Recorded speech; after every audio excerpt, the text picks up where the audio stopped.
മൂകം കരോതി വാചാലം പങ്കും ലംഘയത്തെ ഗിരിം യത്കൃപാത്തമഹം വന്ദേ പരമാനന്ദമാധവം. ഇന്ന് നാരായണീയം 91-ാമത്തെ ദശകത്തിൽ 4-ാമത്തെ ശ്ലോകത്തിൻ്റെ അർത്ഥം പറയാം. അർത്ഥം പറയുന്നത് കിഴക്കേപ്പാട്ട് വാര്യത്ത് ഭാരതി. ശ്ലോകം: ഭക്തേരുത്പത്തിവൃദ്ധി തവ ചരണജുഷാം സംഗമേനൈവ പുംസാമാസാദ്യേ പുണ്യഭാജം ശ്രിയൈവ ജഗതി ശ്രീമതാം സംഗമേന തത്സംഗോ ദേവ ഭൂയാൻ മമ ഖലു സതതം തന്മുഖാദുന്മിഷദ്ഭിസ്ത്വന്മാഹാത്മ്യപ്രകാരൈർഭവതി ച സുദൃഢാ ഭക്തിരുദ്ധൂതപാപാ. അതാണ് കഴിഞ്ഞ ശ്ലോകത്തിൽ പറഞ്ഞു. ആ ഭക്തി ഉണ്ടാവണം എന്നുള്ളതാണ്. ആ ഭക്തി ഭീതി ഉണ്ടാവണം ദ്വിതീയം കൊണ്ടാണ്. ദ്വിതീയം പോകണമെന്നുണ്ടെന്നുണ്ടെങ്കിൽ ഐക്യാഭ്യാസം കൊണ്ട് ആ ഏകത്വം മനസ്സിൽ ഉറപ്പിക്കണം എന്ന് പറഞ്ഞു. അങ്ങനെ ഉറപ്പിച്ചാലും അത് മായ കൊണ്ട് ഇല്ലാണ്ടായി പോവാം എന്ന് പറഞ്ഞു. അങ്ങനെ മായ കൊണ്ട് ഇല്ലാണ്ടായപ്പോൾ ആ മായയെ തടയാനായിട്ട് മായാധിനാഥനായിട്ടുള്ള ഭഗവാനിൽ ഭക്തി തന്നെയാണ് വേണ്ടത് എന്ന് പറഞ്ഞു നിർത്തി. ആ ഭക്തി കൊണ്ട് ഞാൻ അങ്ങയെ ഭജിച്ചിട്ട് ഈ ഭീതി ഇല്ലാണ്ടാക്കാം എന്ന് പറഞ്ഞുകൊണ്ടാണ് കഴിഞ്ഞ ശ്ലോകം നിർത്തിയത്. ഇനി ഇവിടെ പറയാണ്, അങ്ങനെ ആ ഭക്തി ഉണ്ടാവണമെങ്കിൽ എങ്ങനെയാണ്? ഭക്തിയോടുകൂടി ഞാൻ അങ്ങയെ ഭജിച്ചിട്ട് ഈ മായയെ തടഞ്ഞു നിർത്താം എന്നല്ലേ പറയണത്. അതെങ്ങനെയാണ്, ഈ ഭക്തി എങ്ങനെയാണ് ഉണ്ടാവുക എന്നുള്ളതാണ് ഈ ശ്ലോകത്തിൽ പറയണത്. ഭക്തേഹേ ഉത്പത്തി വൃദ്ധി. ഭക്തി എന്നുള്ളത് ഉത്പത്തി, അത് എങ്ങനെ ഉണ്ടാവും? അതിൻ്റെ വർധനവ്. രണ്ടും ദ്വിവചനാണ്. ഭക്തേഹേ, ഭക്തിയുടെ ഉത്പത്തിയും വൃദ്ധിയും വർധനവും. ഭക്തി ഉണ്ടാവണമെങ്കിലും ആ ഭക്തി വർദ്ധിക്കണമെങ്കിലും തവ ചരണജുഷാം സംഗമേന ഏവ പുംസാം ആസാദ്യേ പുണ്യഭാജം. അതെങ്ങനെ ഉണ്ടാവും? പുണ്യഭാക്കുകളായിട്ടുള്ള പുരുഷന്മാർക്ക്, മനുഷ്യർക്ക് മാത്രമേ ഉണ്ടാവുള്ളൂ ഭക്തി എന്ന് പറയുകയാണ്. പുണ്യം ചെയ്താൽ മാത്രമേ ഭഗവത് ഭക്തി ഉണ്ടാവുള്ളൂ. അല്ലാണ്ട് വെറുതെ സാധാരണയായിട്ടുള്ള ഭക്തി ഉണ്ടാവുക എന്നുള്ളത് പ്രയാസമാണ്. ഭക്തി ഉണ്ടാവണം എന്നുണ്ടെങ്കിൽ പുണ്യം ചെയ്യണം. ആ പുണ്യം ചെയ്യണത് എന്തിനു വേണ്ടിയിട്ടാണ്? ആ പുണ്യം ചെയ്യണത് എന്ന് വെച്ചാൽ സത്സമ്പർക്കം ഉണ്ടാവാൻ വേണ്ടിയിട്ട്. അങ്ങനെ സത്സമ്പർക്കം ഉണ്ടാവണം എന്നുണ്ടെങ്കിൽ പുണ്യം വേണം എന്നാണ് പറയുന്നത്. പുണ്യത്തോടു കൂടി മാത്രമേ സജ്ജനങ്ങളായിട്ടുള്ള സംസർഗം ഉണ്ടാവുള്ളൂ. അങ്ങനെ സജ്ജനങ്ങളായിട്ടുള്ള സംസർഗം ഉണ്ടായാൽ അവരെ പറയണതായിട്ടുള്ള കഥകളും ഭഗവാന്റെ മാഹാത്മ്യമൊക്കെ കേട്ടിട്ട് തന്നെ അതിലേക്ക് ഭക്തി ഉണ്ടായിക്കോളും എന്ന് പറയുകയാണ്. അതാണ് ഇവിടെ പറയണത്. ഭക്തിയുടെ ഉത്പത്തിയും ഉത്ഭവവും വൃദ്ധിയും എല്ലാം തന്നെ തവ ചരണജുഷാം സംഗമേന ഏവ പുംസാം ആസാദ്യേ. പുംസാം, ജനങ്ങൾക്ക് ആസാദ്യങ്ങളാണ്. ഏത്? ഭക്തിയുടെ ഉത്പത്തിയും വർധനവും ജനങ്ങൾക്ക് കിട്ടുന്നത് ആസാദ്യമാണ്, കിട്ടാവുന്നതാണ്. ആസാദ്യേ ദ്വിവചനം. അപ്പം രണ്ടും കിട്ടണമെന്നുണ്ടെങ്കിൽ എന്തു വേണം? തവ ചരണജുഷാം സംഗമേന ഏവ. തവ ചരണജുഷാം, അങ്ങയുടെ ചരണങ്ങളെ സേവിക്കുന്നവരുടെ ചരണങ്ങളെ ഭഗവത് ഭക്തന്മാരുടെ, അങ്ങയുടെ ചരണങ്ങളെ സേവിക്കുന്നവർ എന്ന് പറഞ്ഞാൽ ഭഗവത് ഭക്തന്മാരുടെ സംഗമം, അവരായിട്ട് സൗഹാർദ്ദവും സംഗമവും ഒക്കെ അവരുടെ സാമീപ്യം ഉണ്ടാവുക. എന്നാൽ മാത്രമേ ഈ ഭക്തി ഉണ്ടാവുള്ളൂ എന്ന് പറയുന്നതാണ്.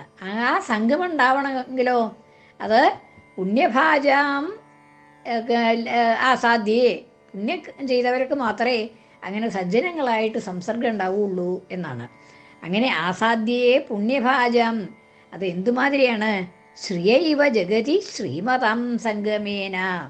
ഐശ്വര്യം ഉണ്ടാവണം എന്നുണ്ടെങ്കിൽ ആ ഐശ്വര്യം ഉള്ളവരുടെ സംഗമം ഉണ്ടായാൽ, അതായത് ധാരാളം സമ്പത്തുള്ളവരാണ്, അത് നൽകാൻ ദാനം ചെയ്യാൻ തയ്യാറുള്ളവരുമാണ് എന്ന് വെച്ചാൽ അവരെ ശുശ്രൂഷിച്ചും കൊണ്ടും അവരുടേതായിട്ടും ഇരിക്കണവർക്ക് സമ്പത്ത് താനേ ഉണ്ടായിക്കോളും എന്നുള്ളത്. ദരിദ്രനാണെങ്കിലും നല്ല സമ്പത്തുള്ളവരുടെ സാമീപ്യം ഉണ്ടാവുകയാണെന്നുണ്ടെങ്കിൽ അവർക്ക് സമ്പത്ത് തന്നെ ഉണ്ടായിക്കൊള്ളും. അത് ഉണ്ടായ സമ്പത്തിനെ വർദ്ധിപ്പിക്കാനും ഒക്കെ അതാണ് സമ്പത്തുള്ളവരുടെ സാമീപ്യം ഉണ്ടെങ്കിലേ സമ്പത്ത് ഉണ്ടാവുള്ളൂ. അല്ലാണ്ട് സ്വയം ദരിദ്രനായിട്ട് അങ്ങനെ ഇങ്ങോട്ട് ഇരുന്നിട്ടുണ്ടെങ്കിൽ ഒരു വിധത്തിലും സമ്പത്ത് ഉണ്ടാവില്ല. അത് ഐശ്വര്യമുള്ളവരെ വേണ്ട വിധത്തിൽ സമീപിക്കാനും അവരുടെ സമ്പർക്കം ഉണ്ടാവാനും ഒക്കെ സാധിക്കുമ്പോൾ സമ്പത്ത് തന്നെ അതിനുള്ളതായിട്ടുള്ള മാർഗങ്ങൾ, അവരവർക്ക് സമ്പത്ത് ഉണ്ടാവാനുള്ളതായിട്ടുള്ള മാർഗങ്ങൾ ഉണ്ടാവാനും സമ്പത്തുള്ളവരെ സമീപിക്കണം.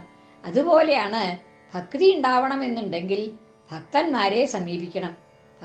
ഭക്തിയുള്ളവരെ സമീപിച്ചാലേ ഭക്തി ഉണ്ടാവുള്ളൂ എന്ന് പറയണം. അപ്പോൾ അവരുടെ സമ്പർക്കമാണ് ഭക്തി ഉണ്ടാവാൻ ഏറ്റവും വേണ്ടത് എന്നാണ്. ശ്രിയൈവ ജഗതി, ജഗത്തിൽ ഭൂമിയിൽ ശ്രിയ ഇവ സമ്പത്ത് എങ്ങനെ ശ്രീമതാം സംഗമേന, ശ്രീമത്തുകളുടെ സമ്പത്തുള്ളവരുടെ സംഗമം കൊണ്ടാണ് നമുക്ക് സമ്പത്ത് ഉണ്ടാകുന്നത് ഈ ലോകത്തിൽ. അതുപോലെ ഭക്തി ഉള്ളവരുടെ ഭക്തന്മാരുടെ സാമീപ്യം കൊണ്ട് അവരുടെ സംഗമം കൊണ്ടാണ് ഭക്തി ഉണ്ടാവുക. അത് ആ സംഗമം ഉണ്ടാവണതോ പുണ്യഭാജാം, പുണ്യം ചെയ്തവരൊക്കെ അങ്ങനെ ആ സജ്ജനങ്ങളായിട്ടുള്ള സമ്പർക്കം ഉണ്ടാവാൻ വഴിയുള്ളൂ എന്നാണ് പറയണത്.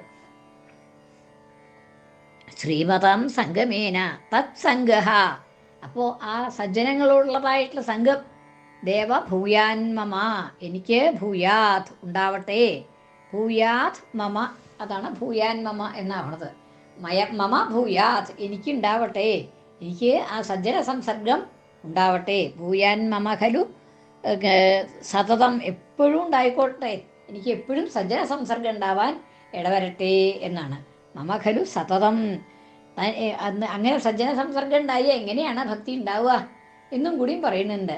തന്മുഖാത് ഉന്മിഷദ്ഭിഹി, അവരുടെ മുഖത്തിൽ നിന്ന് അവരുടെ വായിൽ നിന്ന് ഉന്മിഷത്തുകളാകുന്ന പുറത്തേക്ക് ഇങ്ങനെ വരിക, തുറന്ന് പുറത്തേക്ക് തന്നെ അതിങ്ങനെ പുറത്തേക്ക് വരും. സജ്ജനങ്ങളാവുമ്പോൾ ഭക്തിയുള്ളവരാവുമ്പോൾ അവരുടെ വായിൽ നിന്ന് ആ ഭഗവാന്റെ മാഹാത്മ്യം തന്നെ പുറത്തേക്ക് വന്നോളും. ത്വന്മാഹാത്മ്യ തന്മുഖാത് ഉന്മിഷദ്ഭിഹി, അവരുടെ മുഖത്തിൽ നിന്ന് വായിൽ നിന്ന് ഉന്മിഷത്തുകളാകുന്ന പുറത്തേക്ക് തള്ളി വരുന്നതായിട്ടുള്ള ത്വന്മാഹാത്മ്യപ്രകാരൈഹി, അങ്ങയുടെ മാഹാത്മ്യപ്രകാരങ്ങളെ കൊണ്ട്, അങ്ങയുടെ മാഹാത്മ്യമൊക്കെ അവരിങ്ങനെ തന്നെ പറഞ്ഞുകൊണ്ടിരിക്കും. ഭക്തന്മാരാവുമ്പോൾ ഭഗവാന്റെ മാഹാത്മ്യം പറയാണ്ടിരിക്കില്ല. അങ്ങനെ ഉന്മിഷദ്ഭി ത്വന്മാഹാത്മ്യപ്രകാരൈഹി ഭവതി ച സുദൃഢാ ഭക്തി ഉദ്ധൂത പാപ. അങ്ങനെ വരുമ്പോൾ എനിക്കും ആ മാഹാത്മ്യം ഇങ്ങനെ കേൾക്കുമ്പോൾ സുദൃഢാഭക്തി ഭവതി, സുദൃഢമായിട്ടുള്ള ഭക്തി ഉണ്ടായിക്കൊള്ളും, എനിക്കും ആ സുദൃഢമായിട്ടുള്ള ഭക്തി ഉണ്ടായിക്കൊള്ളും. ഉദ്ധൂത പാപ, ആ ഭക്തി എന്താ ചെയ്യും? എൻ്റെ സകല പാപങ്ങളെയും ഇല്ലാതാക്കും. ഉദ്ധൂത പാപ, ഉദ്ധൂതമായിട്ടുള്ള പാപങ്ങളോട് കൂടിയ എല്ലാ പാപങ്ങളെയും ഇല്ലാതാക്കിക്കൊണ്ടുള്ളതായിട്ടുള്ള ആ ഭക്തി എനിക്ക് ഉണ്ടാവും എന്നാണ്. ആ പാപങ്ങളൊക്കെ ഇല്ലാണ്ടാക്കിയാൽ തന്നെ ഭക്തി വർദ്ധിച്ചോളും. അപ്പോൾ ആ പാപങ്ങളൊക്കെ ഈ ഇവരുടെ സംസർഗം കൊണ്ട് അങ്ങയുടെ മാഹാത്മ്യം കേട്ട് എൻ്റെ പാപങ്ങളൊക്കെ നശിക്കും. അങ്ങനെയുള്ളതായിട്ടുള്ള എൻ്റെ ഹൃദയത്തിൽ ഭക്തി നല്ലപോലെ ഉണ്ടായിത്തീരും. അങ്ങനെയുള്ളതായിട്ടുള്ള വേണ്ടി ആ ഭക്തി അങ്ങനെ വർദ്ധിച്ചു വരാൻ വേണ്ടിയിട്ട് തത്സംഗോ ദേവ ഭൂയാത് മമ സതതം, അങ്ങനെയുള്ള ഭക്തന്മാരുടെ സംഘം എനിക്ക് സതതം ഭൂയാത്, എല്ലായ്പ്പോഴും ഉണ്ടാവട്ടെ എന്ന് പ്രാർത്ഥിക്കുകയാണ്. അപ്പോൾ അവിടെ എന്താ പറയുന്നത്? ഭക്തേഹേ ഉൽപ്പത്തി വൃദ്ധി, ഭക്തിയുടെ ഉൽപ്പത്തിയും നേരത്തെ പറഞ്ഞു നിർത്തിയത് അതാണ്. ഭക്തിയാണ് മാർഗം എന്ന് പറഞ്ഞു. ആ ഭക്തി ഉണ്ടായി കഴിഞ്ഞാൽ ഹൃദയത്തിൽ ഈ മായ പ്രവർത്തിക്കാതെ കണ്ടാവും. അതുകൊണ്ട് ആ ഭക്തിയാണ് വേണ്ടത് എന്ന് പറഞ്ഞു. ആ ഭക്തി ഉണ്ടാവാനുള്ളത് മാർഗം ഇവിടെ പറയുന്നു. ഭക്തേഹേ ഉൽപ്പത്തി വൃദ്ധി, ഭക്തിയുടെ ഉൽപ്പത്തിയും വർധനവും, അത് വർദ്ധിക്കുന്നതും രണ്ടും എങ്ങനെയാണ്? തവ ചരണജുഷാം സംഗമേന ഏവ, അങ്ങയുടെ ഭക്തന്മാരുടെ ചരണങ്ങളെ സേവിക്കുന്നവരുടെ സംഗമം കൊണ്ട് തന്നെ ഉണ്ടാവുള്ളൂ. അങ്ങയുടെ ഭക്തന്മാരുടെ സംഗമം കൊണ്ടേ ഭക്തി ഉണ്ടാവൂ എന്നാണ്. പുംസാം ആസാദ്യേ പുണ്യഭാജം, എങ്ങനെയുള്ള ആളുകൾക്കാണ് അങ്ങനെയുള്ളതായിട്ടുള്ള സംഘം ഉണ്ടാവുക? പുണ്യഭാജം, പുണ്യം ചെയ്തവർക്കേ അങ്ങനെയുള്ളതായിട്ടുള്ള സംഘം ഭക്തന്മാരുടെ സംഘം ഉണ്ടാവുള്ളൂ എന്നാണ്. അങ്ങനെയുള്ളതായിട്ടുള്ള ആ സംഘം ശ്രീയൈവ ജഗതി ശ്രീമതാം സംഗമേന, എങ്ങനെ എന്തുമാതിരിയാണത്? ശ്രീയൈവ ജഗതി, ലോകത്തിൽ ശ്രീ ഐശ്വര്യം കിട്ടണമെങ്കിൽ ഐശ്വര്യമുള്ളവരുടെ സമ്പർക്കം കൊണ്ടേ സംഗമം കൊണ്ടേ ഐശ്വര്യം ഉണ്ടാവുകയും വർദ്ധിക്കുകയും ചെയ്യൂ. അപ്പോൾ സ്വയം വർദ്ധിക്കണം എന്നുണ്ടെങ്കിലും അതെ, ഐശ്വര്യം ആദ്യം ഉണ്ടാവണം, കുറച്ചെങ്കിലും ഉണ്ടാവണം. അത് ആ ഐശ്വര്യമുള്ളവരുടെ സമ്പത്തുള്ളവരുടെ സംസർഗം കൊണ്ടേ പറ്റുള്ളൂ എന്ന് പറയുകയാണ്. അതേമാതിരിയാണ് ഭക്തന്മാരുടെ സംസർഗം കൊണ്ടേ ഭക്തി ഉണ്ടാവൂ എന്നാണ്. ഇനി ആ ഭക്തന്മാരുടെ സംസർഗം കൊണ്ട് ഭക്തി ഉണ്ടാവുക എന്ന് വെച്ചാൽ എങ്ങനെ വരും, എങ്ങനെയാ അത് ഉണ്ടാവുക എന്നുള്ളതാണ് അടുത്ത് പറയണത്. എന്താണത്? സംഘോ ദേവഭൂയാത് മമ ഖലു സതതം. ആ സംഘം എനിക്ക് എപ്പോഴും ഉണ്ടായിത്തീരട്ടെ. തന്മുഖാദുന്മിഷദ്ഭിഹി, അവരുടെ മുഖത്തിൽ നിന്ന്, അവരുടെ വായിൽ നിന്ന് പുറത്തേക്ക് ചാടുന്നതായിട്ടുള്ള ഉന്മിഷത്തുകളായിരിക്കുന്ന, തെളിഞ്ഞു വരുന്നതായിട്ടുള്ള, ഉന്മിഷത്ത് എന്ന് വെച്ചാൽ തെളിഞ്ഞു വരുന്നത് എന്നർത്ഥം. അങ്ങനെ തെളിഞ്ഞു വരുന്നതായിട്ടുള്ള ത്വന്മാഹാത്മ്യപ്രകാരൈഹി, അങ്ങയുടെ മാഹാത്മ്യം, അതിൻ്റെ സമൂഹങ്ങൾ, അങ്ങയുടെ മാഹാത്മ്യം മുഴുവൻ അവരുടെ വായിൽ നിന്ന് ഇങ്ങനെ പുറത്തേക്ക് വന്നുകൊണ്ടിരിക്കും.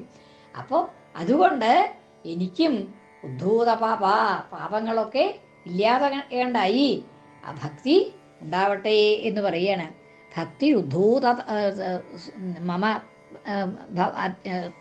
ത്വന്മാഹാത്മ്യപ്രകാരൈ ഭവതി ച സുദൃഢാ ഭക്തി. സുദൃഢമായ ഭക്തി ഉണ്ടാവും, സംശയമില്ല. സുദൃഢാഭക്തി, ഉറച്ചതായിട്ടുള്ള ഭക്തി ഭവതി ച, എനിക്കുണ്ടാവും എന്ന് തന്നെയാണ് ഭട്ടതിരിപ്പാട് പറയണത്. ഭവതി ച സുദൃഢാഭക്തി ഉദ്ധൂത പാപ, എല്ലാ പാപങ്ങളെയും ഇല്ലാതാക്കിക്കൊണ്ട് എനിക്ക് ഭക്തിയെ ഉണ്ടാക്കിത്തരും എന്ന് പറയാണ്. ഭക്തേരുത്പത്തി വൃദ്ധി തവ ചരണജുഷം സംഗമേനൈവ പുംസാമാസാദ്യേ പുണ്യഭാജം ശ്രിയൈവ ജഗതി ശ്രീമതം സംഗമേന തത്സംഗോ ദേവഭൂയാൻ മമ ഖലു സതതം തന്മുഖാദുന്മിഷദ്ഭിസ്ത്വന്മാഹാത്മ്യപ്രകാരൈർഭവതി ച സുദൃഢാ ഭക്തിരുദ്ധൂതപാപാ. കൃഷ്ണാർപ്പണം. മലയാള പരിഭാഷ. ഉണ്ടാകും ഭക്തിയാർക്കും വളരുമതു ഭവൽപാദ സംസേവിതർ തൻ സംസർഗം കൊണ്ടു മാത്രം ധനമതു ധനികക്കൂട്ടിനാലെന്ന പോലെ. ദേവാ നിൻ ഭക്തവൃന്ദത്തോട് പഴകിടുവാൻ മാർഗമേകിട്ടവർ തൻ സ്തോത്രങ്ങൾ കേട്ടു പാപം കഴുകി മുഴുവനും ഭക്തി ഞാൻ കൂട്ടുമെന്നിൽ. സർവത്ര ഗോവിന്ദനാമ സങ്കീർത്തനം. ഗോവിന്ദ ഗോവിന്ദ.